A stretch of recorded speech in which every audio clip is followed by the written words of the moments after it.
کہ میں کچن کے اندر مشقت کروں گا, میں جناب مسجد کے اندر جناب مشقت کروں گا, میں بینگ اے ٹیچر جو ہے نا لوگوں کو پڑھاؤں گا, میں بینگ اے نائب ٹیچر جو ہے وہ پڑھاؤں گا. اس طرح کی ٹیکنیکل ریمیشنز ہوتی ہیں کوئی 10-12-15 قسم. چوہان صاحب بالکل ٹھیک. اب مجھے ویری کوئکلی سر یہ بتائیے گا کہ یہ جب ریمیشن کسی کو دی جاتی ہے تو کیا یہ دیکھا جاتا ہے کہ وہ دھمکی, وہ ان کا وہ تھریٹ کیا ہے سوسائٹی کے لیے یا معاشرے کے لیے, یا جو اس کیس میں خدیجہ صدیقی کہہ رہی ہیں؟ سنیں تو صحیح نا, ابھی پوری بات تو سن لیں. آپ کے میں نے صرف آپ کے پروگرام کے لیے ٹائم دیا ہے. جی جی سر, میں نے کسی نہیں کو میں نے کہا کہ یہ بھی آپ ایکسپلین کر دینا سر اس کے اندر. میں ساری کلیئر کروں گا, میں آپ کا پورا آدھا گھنٹہ آپ یہاں کہیں گے میں کلیئر کروں گا.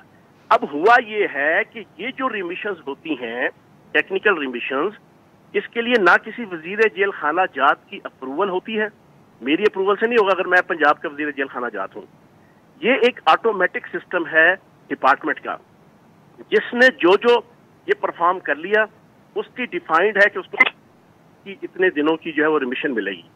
اب یہ تھوڑا سا چلاک سمجھ لو, سمجھدار سمجھ لو, عیار سمجھ لو, جو بھی اس کو سمجھ لو, اس نے یہ ساری چیزیں وہاں پر پرفارم کی اور اپنی جناب وہ ریمیشن لے لی. اچھا میں نے آج جو ٹویٹ کی ہے نا, ایک تو میسج آپ نے پڑھایا جو میرے ٹویٹ کے ذریعے سے آیا, ایک اس کے بعد 2 گھنٹے پہلے میں نے ایک ٹویٹ کیا ہے, جس میں میں نے ہزاروں مثالوں میں سے 4 مختلف اور افراد کے بھی جو ہے نا میں نے ریمیشن کی پورا شیڈیول جناب وہ بالکل ٹھیک ہے چوہان صاحب. بٹ وہ میرا سوال کہ جب وہ obviously ریمیشن کے لیے وہ کا حقدار اگر بنتا بھی ہے تو جو یہ فیصلہ وہاں جیل میں بھی بیٹھ کے کر رہے, کیا وہ یہ دیکھتے ہیں کہ ان کی وجہ سے یا ان کے چھٹنے کے بعد کسی کو کتنا خطرہ ہو سکتا ہے یا معاشرے کے لیے کتنا خطرہ ہو سکتا ہے؟ میں تو صرف تھیوریٹیکل لیول پہ سمجھنے کی کوشش کر رہی ہوں کہ یہ کیا کنسیڈریشن ہوتی ہے کہ نہیں. دیکھیں میں آپ کو بتاؤں, یہ صرف پاکستان کے اندر نہیں ہے, یہ امریکہ کے اندر بھی ہے, یہ برطانیہ کے اندر بھی ہے, یہ فرانس اور جرمنی کے اندر بھی ہے. آئی نو سر, بٹ باہر کے ملکوں میں وہ جب یہ چیزیں دیکھتے ہیں اور کسی کو پیرول پہ چھوڑتے ہیں تو وہ یہ بھی دیکھتے ہیں کہ وہ کتنا خطرہ ہوگا. نہیں میں آپ کو ایک ایگزامپل دیکھ رہی ہوں کیونکہ آپ نے باہر کا ذکر کیا کہ جب وہ اس طرح کی ریمیشن کنسیڈر ہوتی ہے تو وہ یہ بھی دیکھتے ہیں کہ کتنا خطرہ ہو سکتا ہے, اور وہ عموماً جو وکٹمز ہوتے ہیں ان سے بھی ٹیسٹمنی لیتے ہیں. کیونکہ خدیجہ صدیقی صاحبہ تو یہی الزام لگا رہی ہے نا کہ مجھے تو پتہ بھی نہیں چلا, مجھے تو کسی نے بتایا بھی نہیں. اب میں بات کر لوں؟ جی جی اگر اجازت ہو آپ. جی سر. آپ کی اطلاع کے لیے عرض ہے, میں نے شروع میں آپ کے پروگرام میں کہہ دیا کہ میری ذاتی رائے پوچھیں گے تو اس خبیث کو جو ہے نا کم از کم 20 سال قید بامشقت ہونی چاہیے تھی, اس کو کم از کم 20 سال. یہ کیا بات ہوئی کہ آپ 24 چھریاں کے وار کریں ایک خاتون کے اوپر, ایک نہتی لڑکی کے اوپر, اور آپ کو 7 سال کی 5 سال کی قید. یہ میں سمجھتا ہوں تمانچہ ہے جو ہے وہ پوری ہماری سوسائٹی اور ہمارے معاشرے کے اوپر. لیکن چلو یہ ایک چیز ہو گئی. اب اس کے بعد جب اس نے باہر آنا ہے تو دین یہ رسپانسبلٹی انتظامیہ اور پولیس کی ہے کہ اگر وہ تھریٹ لگاتا ہے, اگر اس نے تھریٹ نہیں لگایا, اب یہ سن لیں عارفہ تسلی سے بات, لیگل اور قانون جو ہے نا وہ جذبات کو نہیں دیکھتا, آئین اور قانون جذبات سے بالا تر ہوتے ہیں. نہیں سر, میں تو رول سمجھنے کی کوشش کر رہی ہوں نا کہ رولز کے اندر وہ کنسیڈر بھی کرتے ہیں کہ نہیں. اگلا سمجھا رہا ہوں نا آپ کو, اگلا رول میں سمجھا رہا ہوں. اگر تو یہ شاہ حسین باہر آنے کے بعد خدیجہ بی بی کو تھریٹ لگاتا ہے تو یہ رسپانسبلٹی بنتی ہے پولیس کی اور انتظامیہ کی کہ وہ فوری طور پہ اس بچی کو تحفظ دیں. سر آپ سفارش تو کر دیں پھر پنجاب حکومت سے کہ ان کو سیکیورٹی دے دیں. وہ پروگرام کے ذریعے سے میسج دے رہا ہوں کہ وہ میرے سے ڈائریکٹ رابطہ کریں. اگر اس نے تھریٹ لگایا ہے تو میں اس کے خلاف ایف آئی آر درج کراؤں گا. صحیح. اچھا سر, یہ آپ دوبارہ دہرائیے گا کہ آپ خدیجہ صدیقی صاحبہ کو پروگرام کے تھرو یہ کیا اوپن انویٹیشن ہے؟ میں خدیجہ صدیقی صاحبہ کو اپنے میں نے ایک نہیں, میں نے سی ایم بزدار صاحب کی, وزیر اعلیٰ پنجاب سردار عثمان بزدار صاحب کے بہاف پہ پچھلے 2 سالوں میں 20 خواتین کو جو ہے وہ میں نے جنا ان کو ظلم اور جبر سے جو ہے وہ بچایا ہے, پورے رحیم یار خان سے لے کے اٹک تک 36 کے 36 اضلاع میں. ٹھیک ہے نا جی. میں خدیجہ صاحبہ کو یہ میسج دوں گا ڈان نیوز کے ذریعے سے, عارفہ نور صاحبہ کے پروگرام کے ذریعے سے, کہ وہ میرے سے رابطہ کریں. ٹھیک ہے جی. اور اگر یہ لڑکا تھریٹ لگائے گا اور ان کے پاس پروف ہے, میں ایف آئی آر کٹواؤں گا. بہت بہت شکریہ سر, بہت بہت شکریہ سر. آپ بات کی ناظرین یہاں پہ لیتے ہیں ایک چھوٹا سا بریک. جب ہم بریک سے واپس آئیں گے تو ہم بات کریں گے پبلک اکاؤنٹس کمیٹی کی کووڈ کے فنڈز کے حوالے سے. Stay with us.